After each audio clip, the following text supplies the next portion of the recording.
O Senhor esteja convosco.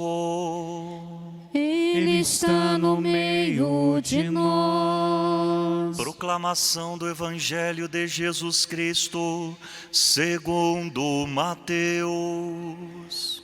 Glória a vós, Senhor.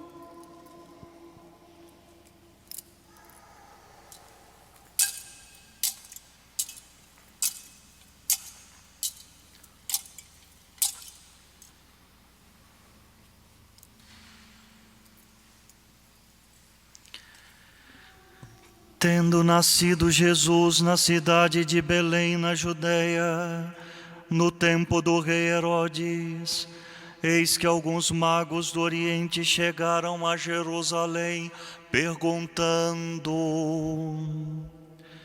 onde está o rei dos judeus, que acaba de nascer?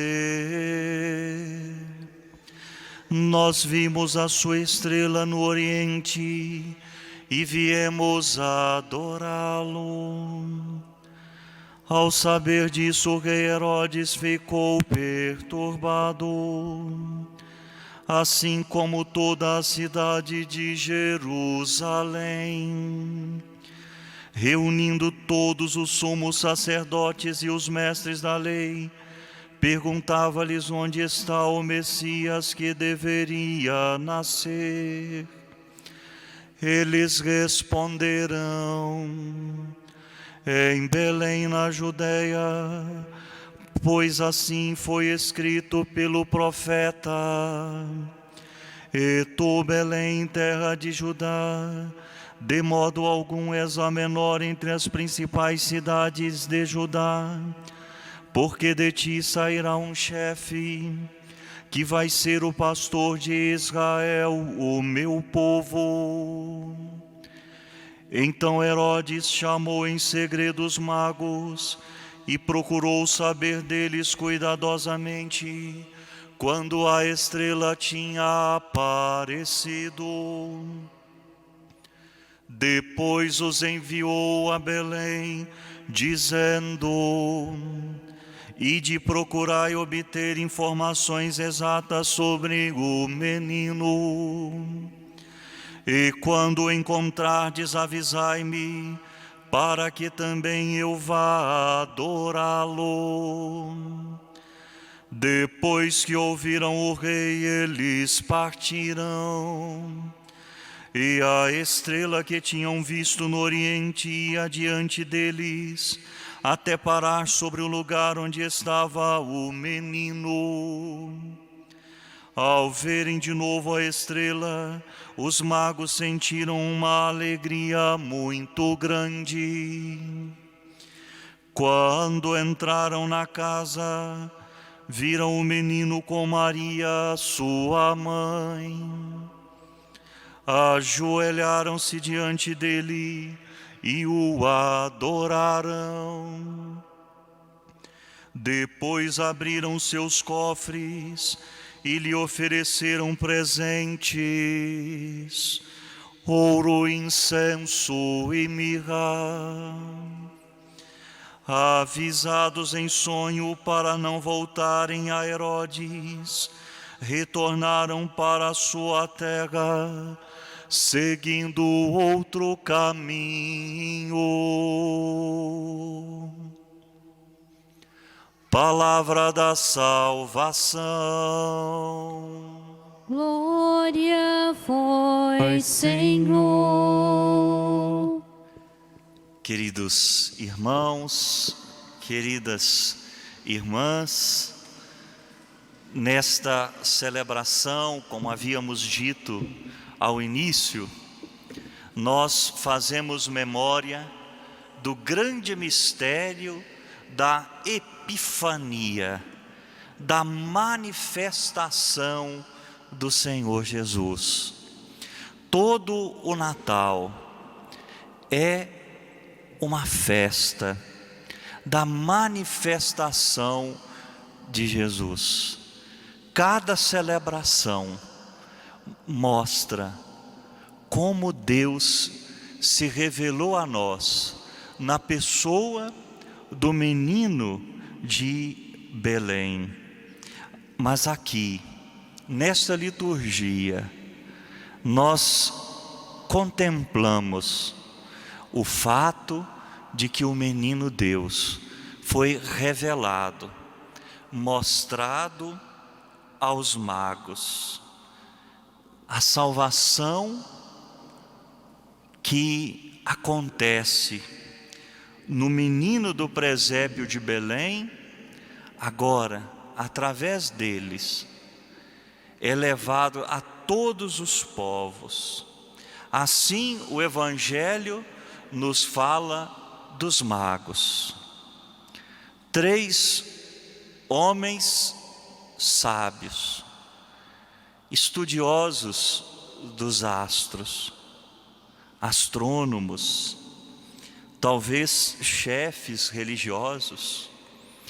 Eles perceberam no horizonte uma estrela diferente, um astro luminoso, que eles interpretaram como sinal de que havia nascido o novo rei dos judeus. Assim, aqueles homens se colocaram a caminho, viajaram para o estrangeiro e fizeram essa viagem como uma aventura, porque não tinham os meios de transporte do nosso tempo. Fizeram essa viagem também porque tinham possibilidade de fazê-la, porque tinham condições para arcar com aquelas despesas. Mas, sobretudo, fizeram aquela viagem para encontrar aquilo que a sua riqueza não lhes dava.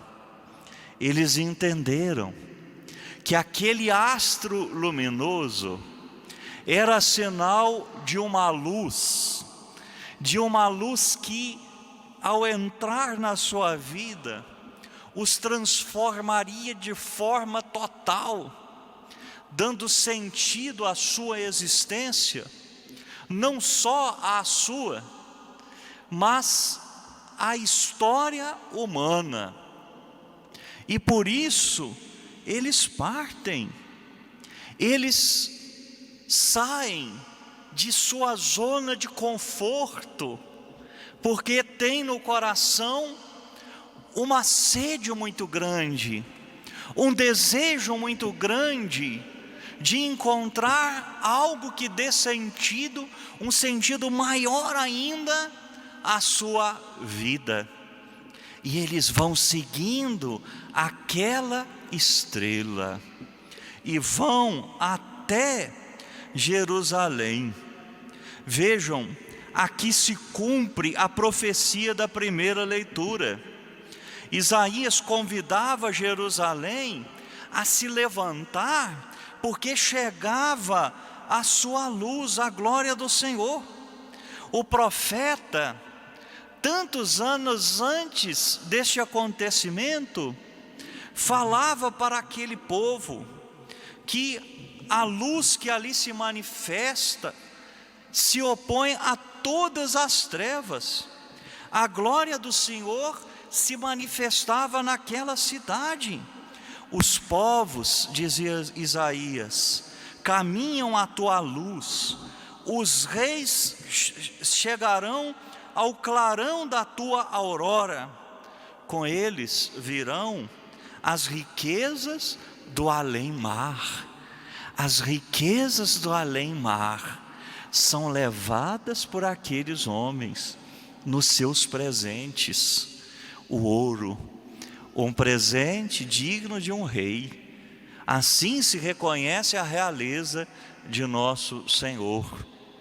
O incenso, aquela resina que nós estamos usando também nessa missa. Incenso só se queima para Deus, é sinal do louvor a Deus, Da mesma forma como a fumaça sobe, assim também a nossa oração, os nossos pedidos, a nossa ação de graças.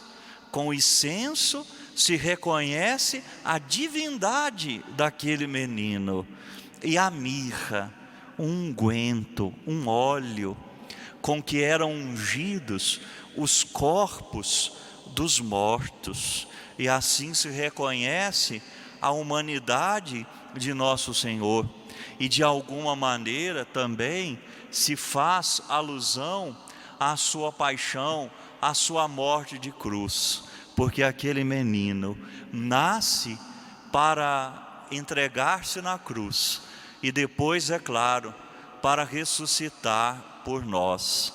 Eles levam os seus presentes e representam todos os povos. Vejam, quando chegaram então em Jerusalém, a estrela sumiu, não viram mais aquele sinal. O que fazer?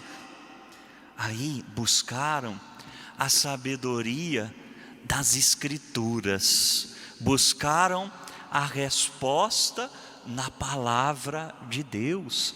Na palavra de Deus está a resposta aos nossos questionamentos, está a resposta também para as nossas inquietações. Vejam, Herodes manda consultar quem entendia da Sagrada Escritura, e os judeus indicam o caminho de Belém. Vão para o presépio. Os judeus indicam para que os magos vão para o presépio, mas eles mesmos não vão. Aqui está o mistério da igreja. Enquanto os judeus se fecham à salvação, e olha, eles tinham a palavra de Deus que lhes indicava aquele nascimento, mas não foram capazes de se mover.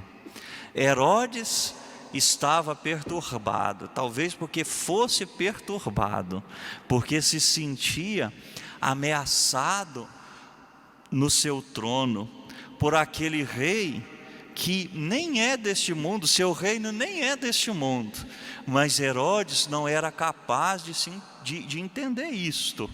Mandou que os magos fossem para lá, e eles foram. Vejam, os judeus se fecham, os estrangeiros acolhem a salvação que vem de Deus, e assim acontece aquilo que nos diz a segunda leitura: os pagãos são admitidos à mesma herança, são membros do mesmo corpo, são associados à mesma promessa em Jesus Cristo por meio do Evangelho. Os judeus se fecham, os pagãos se abrem.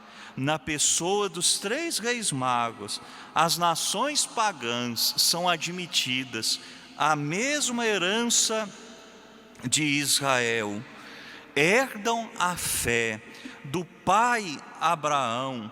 Assim, percebamos, a salvação em Cristo é oferecida a todos os povos da terra, sem distinção de raça, de cor, de etnia. Assim, vejam, a salvação se manifesta de forma integral e universal. Deus vem salvar a todos.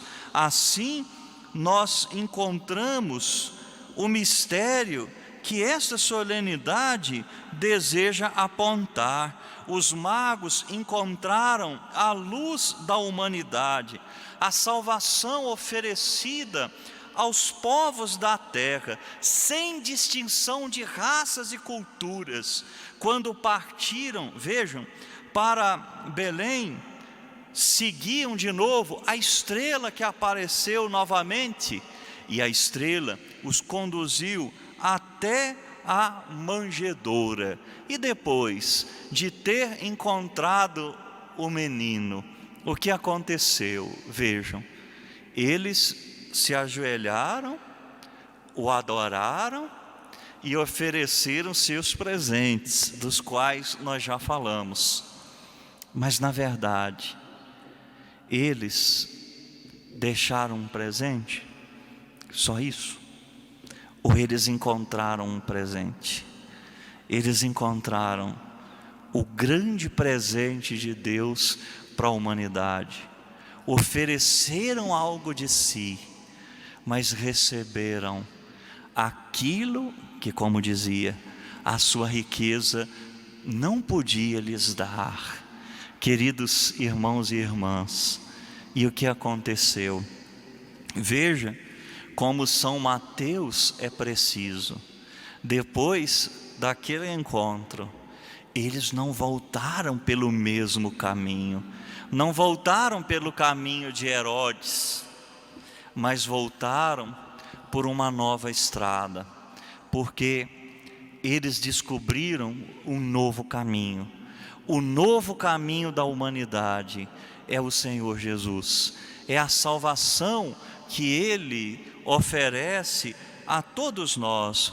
O que nós aprendemos hoje? A estarmos atentos aos sinais. Deus ainda manifesta, mostra os seus sinais na realidade concreta das circunstâncias em que nós vivemos. Mas, cuidado, os sinais não bastam. Esses sinais, como nos ensina o Evangelho de hoje, precisam ser confirmados sempre pela palavra de Deus. A palavra de Deus precisa cada vez mais ganhar espaço na nossa vida, abrirmos espaço nesse novo ano que começa agora, para que a palavra de Deus fale ao nosso coração. E não só depois de descobrir os sinais, depois de escutar a Escritura, adorar o Senhor, não abrir mão da experiência da adoração. Adorar, me lembro no seminário, Padre Francisco sempre falava da etimologia. A adoração vem de ad oris, os oris, né, em latim. Os é a boca, né? Oris da boca, né? Ad é junto. Adoração, trazer para junto da boca, quer dizer, é o beijo, é a intimidade. Mas também, como nos diz o catecismo, é reconhecer a nossa total dependência do Senhor. Reconhecer que nós, enquanto criaturas, não somos nada sem Ele, o Criador. Assim, aprender a adoração tão necessária para a nossa vida neste ano. Sempre podemos levar os nossos presentes ao Senhor. A igreja agora não oferece mais ouro, incenso e mirra, nós vamos ouvir daqui a pouco, mas o próprio sacrifício do Senhor, a Eucaristia. E cada um de nós, neste sacrifício do Senhor, também pode se oferecer, pode se unir. Nós somos o presente que o Senhor Jesus deseja receber neste dia e em cada dia deste novo ano, para que o glorifiquemos sempre com a nossa fé, mas também com as nossas obras. O nosso amor nos leva a glorificar a Deus e também a servi-lo na pessoa dos nossos irmãos. Assim, queridos irmãos e irmãs, como os magos voltaram para casa por um outro caminho, quer dizer, saíram diferentes, eram os mesmos, mas ao mesmo tempo eram outros, porque aquele encontro produziu um grande impacto na sua vida. E nesta Eucaristia para nós hoje é a Epifania, é a manifestação do Senhor na nossa vida. Nesta Eucaristia, o Senhor deseja que nós o encontremos, que nós o adoremos e que nós entendamos que Ele é o caminho da nossa vida. Ele é o novo caminho que se abre diante de nós, não só nesta festa, mas em cada dia da nossa vida. Que Maria Santíssima, nossa Mãe, que estava com São José naquele momento, e ela recebeu junto com São José os magos, já havia recebido os pastores, que assim como eles encontraram Jesus junto de José e de Maria, também cada um de nós possa encontrá-los cada dia junto da Sagrada Família, sobretudo junto de Nossa Senhora, que sempre deseja que estejamos unidos ao seu Filho bendito. Vamos glorificar a Deus neste dia, agradecer também pela Eucaristia e porque Ele se faz caminho novo, caminho de salvação para todos nós. Louvado seja nosso Senhor Jesus Cristo.